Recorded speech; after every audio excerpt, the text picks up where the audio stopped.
பிரியமானவர்களே, இயேசுவின் நாமத்திலே உங்கள் யாவருக்கும் என்னுடைய அன்பின் வாழ்த்துக்கள். நீங்கள் நல்லா இருப்பீங்க. ஹல்லேலூயா.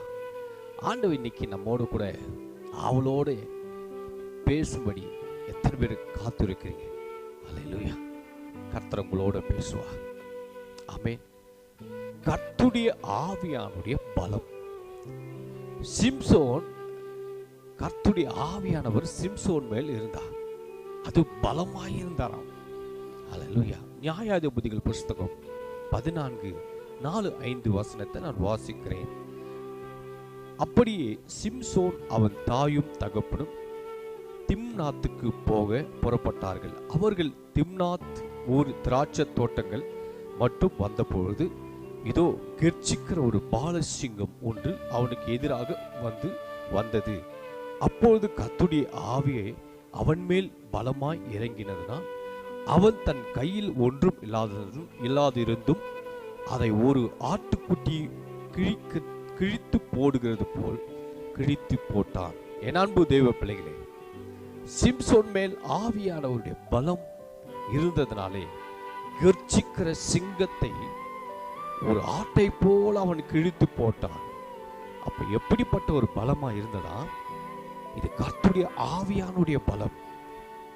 பரிசுத்த ஆவியானவர் உனக்குள் இருக்கும் பொழுது, ஆவியானுடைய பலம் உனக்குள் இருக்கும் பொழுது, எப்படிப்பட்ட சூழ்நிலை இருந்தாலும் ஆண்டவர் உங்களை தப்பிவிக்க கர்த்தர் வல்லவராக இருக்கிறார்.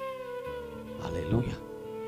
அப்போஸ்தலனாகிய பேதுரு எழுதுகிறார், 1 பேதுரு 5:8, தெளிந்த புத்தி உள்ளவர்களாய் இருங்கள், விழித்திருங்கள், ஏனெனில் உங்களில் எதிராளியான பிசாசவன் கெர்ச்சிக்கிற சிங்கம் போல் எவனை விழுங்கலாமோ என்று வகை தேடி சுற்றித் திரிகிறான்.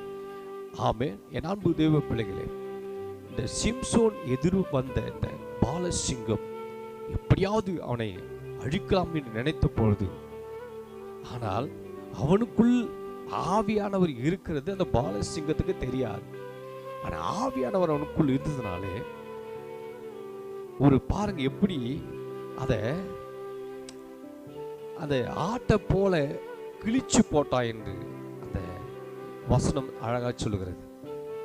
ஆண்டவர் நமக்கு என்ன சொல்றாரு? அப்போ ஆவியானுடைய பலன் நமக்குள் இருந்தா நம்ம எப்படிப்பட்ட சிங்கங்கள் வந்தாலும் அதை கிழிக்கத்தக்கதான பலன் நமக்குள்ள இருப்பான். ஆமென். அப்ப தெளிந்த புத்தி உள்ளவங்களா இருக்கணும், ஆவியிலே விழித்திருக்கணும். அப்போதான் எல்லாவற்றையும் நம்ம எதிர்க்க முடியும். ஆமென். அப்ப நமக்கு ஆவியானுடைய பலம் நமக்கு தேவை. கர்த்தரினாலே அந்த வார்த்தை நீங்க விசுவாசிங்க, நம்புங்க, ஆவியானுடைய பலத்துல வாழுங்க, அவரை சார்ந்திருங்க. கர்த்தர் உங்களை பலப்படுத்தி ஆசீர்வதிப்பார். God bless you. கர்த்தர் உங்களை ஆசீர்வதிப்பாராங்க.